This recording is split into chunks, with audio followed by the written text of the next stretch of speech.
The following is a production of the Ultimate Fantasy Sports Network.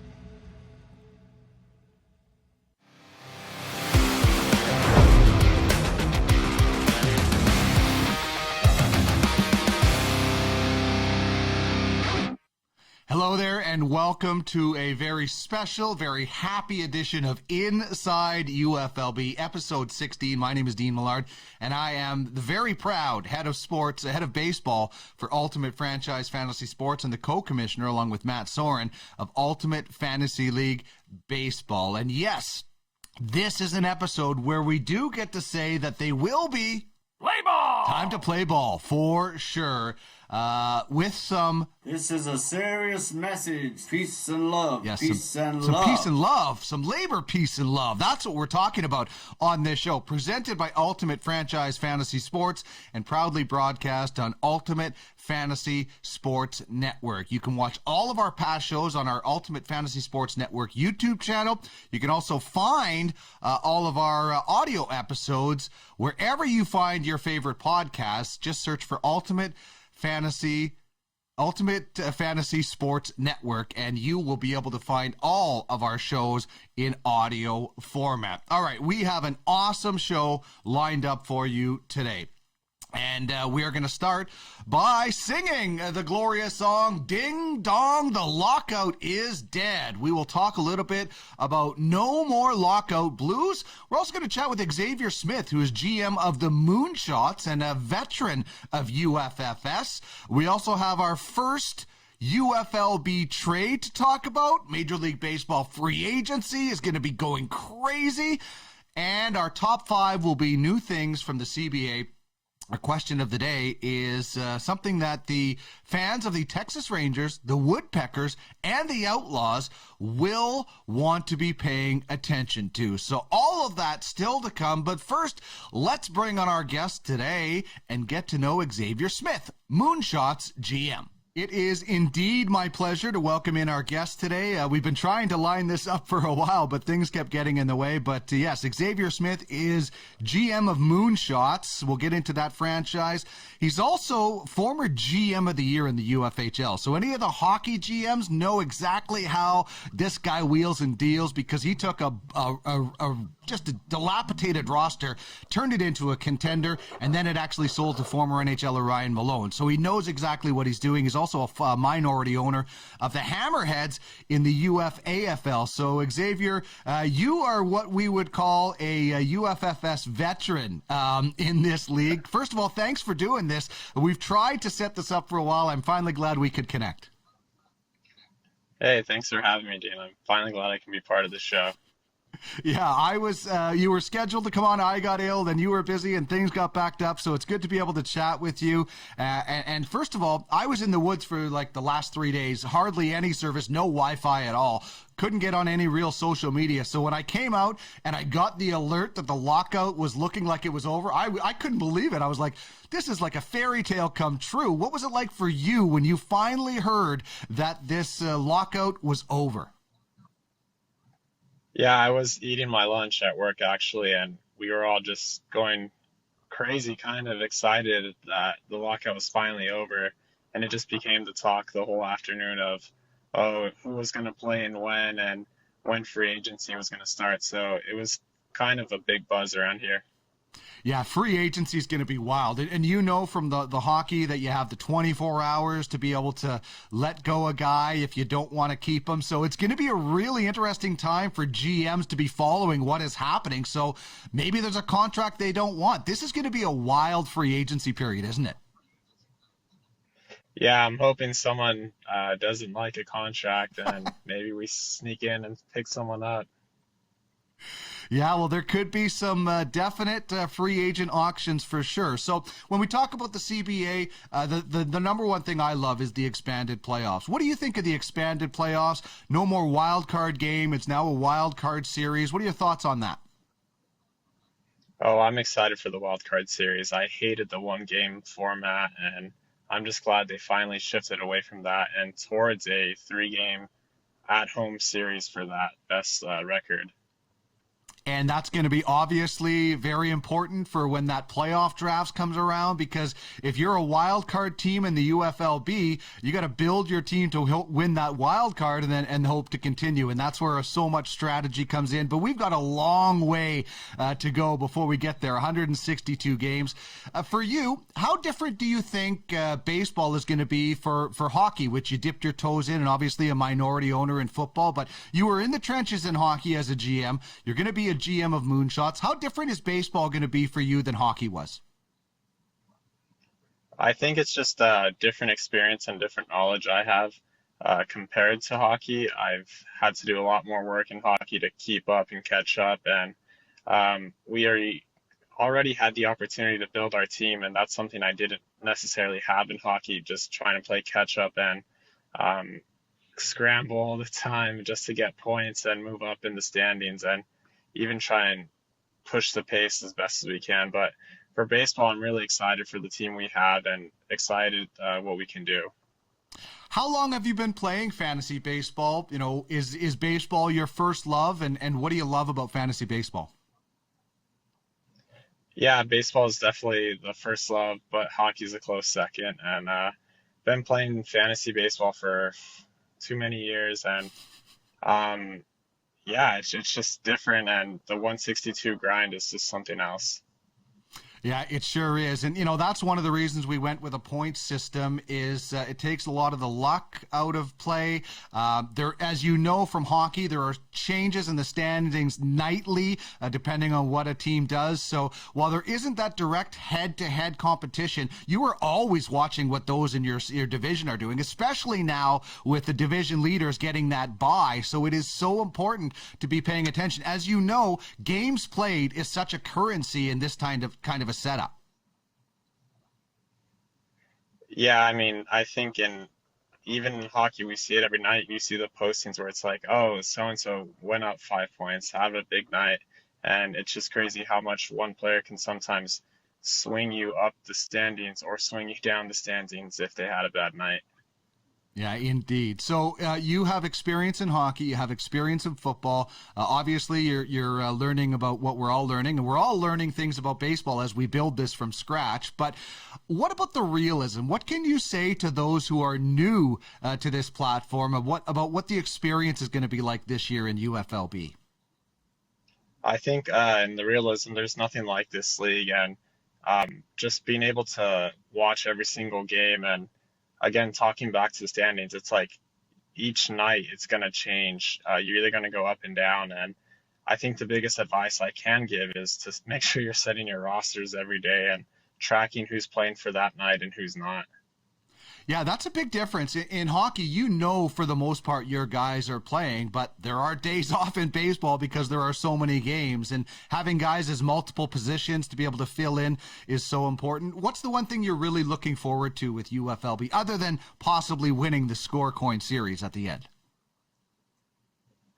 I think I missed the camaraderie of it all. Just being away from hockey the last 6-7 months has just made me miss talking to everyone every single day and talking shop and seeing what moves you could make for your roster, and just trying to improve every single day is just extraordinary in itself. Yeah, the hot stove. You really have to treat this like a full-time job. Yeah, the hot stove is crazy because there's people, if you miss out on somebody offering a player, they could be gone like that because there are so many trades. That's also how the prize pool gets built up with the amount of transactions. So the more trades, the better for everybody, because then that means more score going into the prize pool. What was the 26th round veteran 2-day draft for you? I missed the second part of it because I was traveling home. I got the fun part of seeing the first round live on the air, but what was the whole experience like? How do you think it went?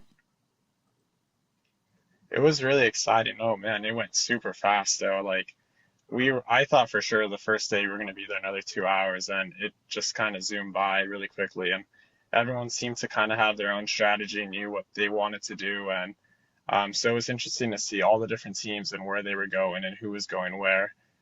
Definitely cost us a couple times where we wanted a guy and maybe he went around earlier or he went around after we had decided we were going to take him, and it was just fun to watch and fun to be a part of. And again, just a different experience coming in to baseball versus hockey. Yeah, no doubt. Let's talk a little bit about your roster now. Aussie Albies, obviously a cornerstone, but tell me about some of the players you were really, really excited to walk away with.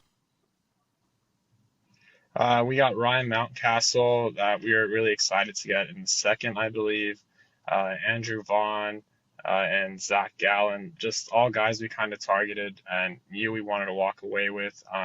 We got couple different utility guys that can play a lot of different positions, which is probably our biggest strategy going into the draft, is getting as many guys that can play all these different positions and have them covered on the daily, like we said, just making sure guys are playing in all these different point systems, and getting as many points as possible is really huge in this league. Yeah, like Josh Rojas, 5 different positions, Mike Broso, Tyler Wade, they all play multiple positions. We'll be updating this Google sheet as well with the salaries now that the minimum salaries have come up. But you mentioned it, multi-cat players are so important. And then I even look at your prospect list and I see a Dodger on there, so I know you're happy with that. Yeah, we were happy to snag him, but we're really more excited for Moreno and see what he can do, and how quickly the Blue Jays will be with him, how aggressive the Blue Jays will be with him, and how quickly that he'll come up. Yeah, that's the one thing is, we are reacting to what happens with Major League Baseball. So sometimes, I know in hockey, guys are waiting for a franchise to put the player on LTIR so they can get cap relief. We have the tax in this, but here you'll be waiting for a guy to get called up so you can use them. So it really does. It's so important to be paying attention every day, multiple times a day, to what your players are doing. Now, as far as real baseball, who's a player who's not on your favorite team that you like to watch either live or on TV? I know you and Brian get to go see some games every once in a while. I'm so jealous. But who do you like to watch that's not on the Dodgers? Probably Bryce Harper. He actually came down to San Diego, and the Phillies smacked on the Padres when we went. So it was really exciting to see. He's always exciting to watch and to see, and he just brings this energy to the game, and I guess Juan Soto brings that as well. It's just these big guys that step up to the plate and can smack a ball 400 feet is just unbelievable sometimes. Yeah, no doubt. And it's fun to, whenever I go watch, whether it's hockey or baseball or a football game, I like to isolate on players and just watch them for an entire shift or an inning or a play and just really focus in on some of my favorite players. It's kind of like you're scouting those guys, but you really get to see some tendencies that I have. So I love doing that. What's it like with your ownership group with Moonshots? You have 10 different owners. Do you have 10 different cell phones that go off, or is it just basically they kind of let you do that and you check in if you need? And I know it's pretty new, but what's it been like working with the 10 different owners? Well, it's interesting because I'm not answering to myself. But people forget when I first got into UFHL, I was already answering to an owner before I became an owner myself. So I kind of had that in the bag, I guess, if you want to say. But I normally just talk to 1 or 2 owners and let them communicate with the rest of them and just figure out answer to what their plans want to be for this year, next year, and the future. So it's not as exciting as it sounds, I guess, but it's definitely interesting. I want to see a recording of that Moneyball type scene where you're begging for some score to make a trade with Darren or Ian, one of the owners, and then you pull off the deal. I think that would be kind of cool. And not saying that you guys are going to be a Moneyball team, but just when you have to go to the ownership group to say, hey, we can get this player. We got to add a little bit of score in there to top up the deal. Those things are going to happen. But if you prove yourself as a competent GM, which you already have, I don't think your ownership group is going to have a problem doing that. Yeah, we're definitely interested to see what other moves we can make throughout the year. And I guess you can sort of see, definitely we already had a bigger budget than Brian and I might have had in hockey. So just being able to go out and grab those prospects in the auction was a big help. Do you have a favorite stat in fantasy baseball? I do not. I kind of just track everything. I prefer pitching, so I'm pretty much looking at those stats altogether. So you kind of answered my next question. When you go to see a game, what do you like to see? A bunch of long balls, or would you rather see like a 2-1 pitchers duel with a lot of strikeouts? I want to see the strikeouts. I'm a pitcher guy first, but I do want to see some long balls. But if I'm going to see the Dodgers, I want to see long balls. But normally when I go to a game, the first thing I check is, who's pitching? How's it gonna look? Is it Buehler, Urias, or anyone else? Like, it's going to be a close game, and you want to see two big guys go head to head and see who can win at the end. Yeah, I love that too. I love watching I love pitching and defense. Maybe some stolen bases thrown in there. I grew up in the 80s watching baseball, so I love that type of baseball. Not that there weren't a lot of home runs then too, but not like we see today. All right, finally, who is your favorite player growing up, and who is your favorite player today?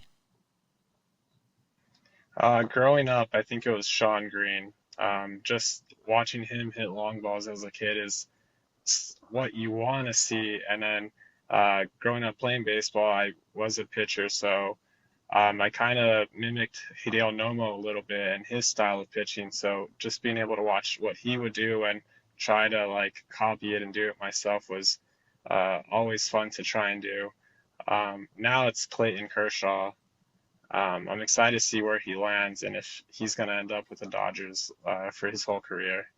I just cannot see it. Just like I couldn't see the lockout going very long, I was very optimistic and telling people that when they were worried about this season being canceled. I didn't think the lockout was going to go that much longer, and I don't see Clayton Kershaw going anywhere but LA. Do you, honestly?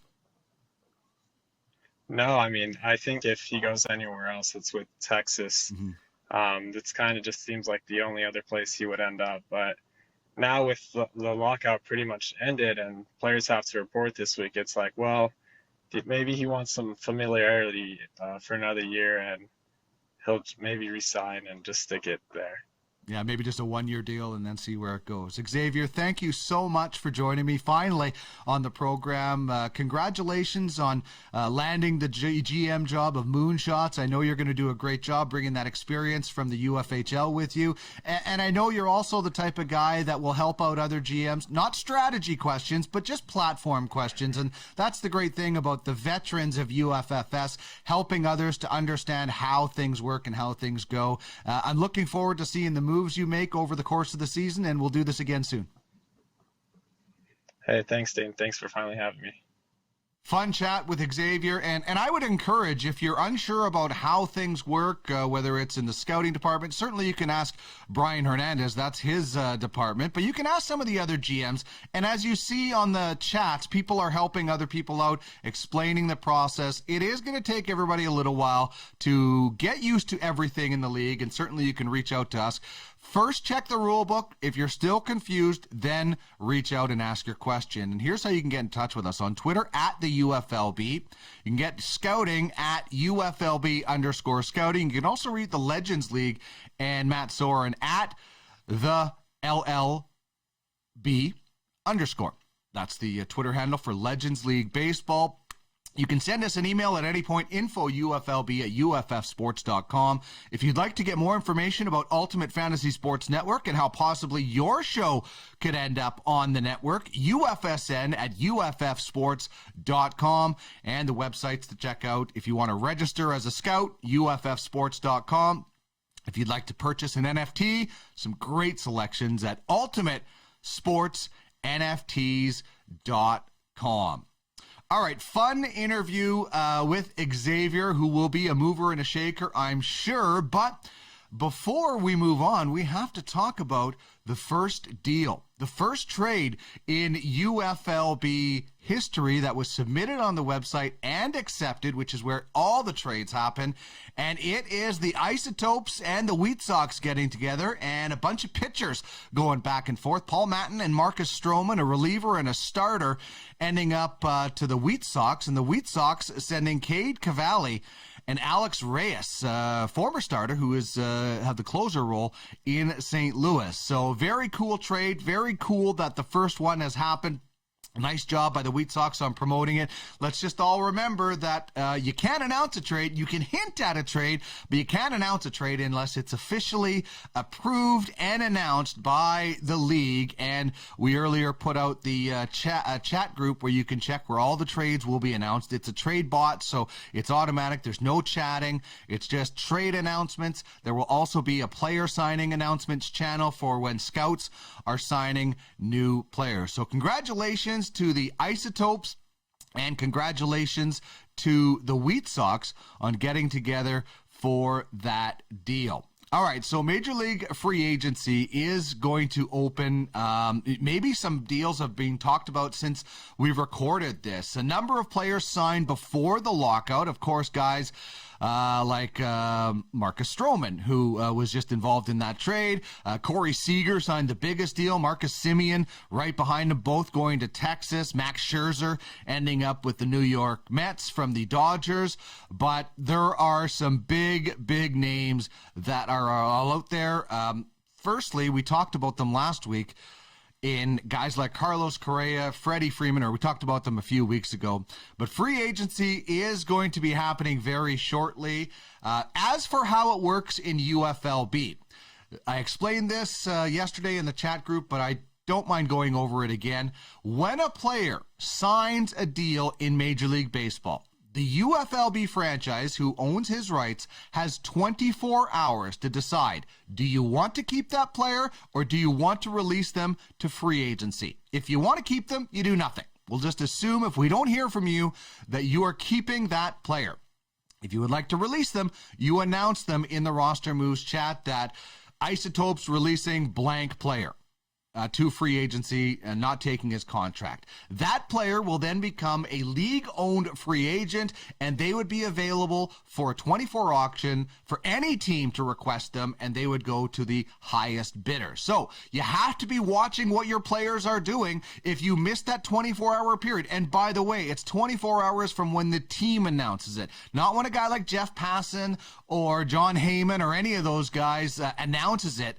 It's when the team officially announces it, whether it's on their website, whether it's on Twitter. That's when your 24-hour clock starts. So you as an organization have to be paying attention. The league is not going to be doing your homework. If we don't hear from you, we are assuming that you're keeping that player. Very important to remember that. Very important to be watching shows like this so you know exactly what is going to be happening when Major League Free Agency happens. Now, the things that are coming out of the CBA, we will be updating the rule book. As we've said all along, we will be implementing the changes that Major League Baseball is making. We're going to have a discussion on the options to make sure we get that right. So we will update the rule book. We will announce the changes as soon as we have the details.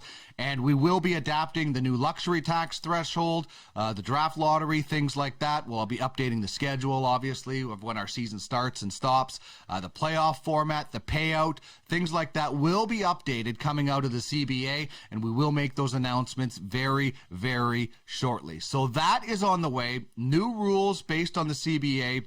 Also, keep in mind what's happening with Major League Baseball free agency. Okay, now it's time for our top 5, and it is top 5 things I love out of the new collective bargaining agreement. And number 5 is that we get 5 years of peace. We don't have to worry about this for a long time. Many of you might have sold and moved on, and we might have new owners. Who knows what will happen in 5 years? This platform has changed so much in a couple of years that I've been involved.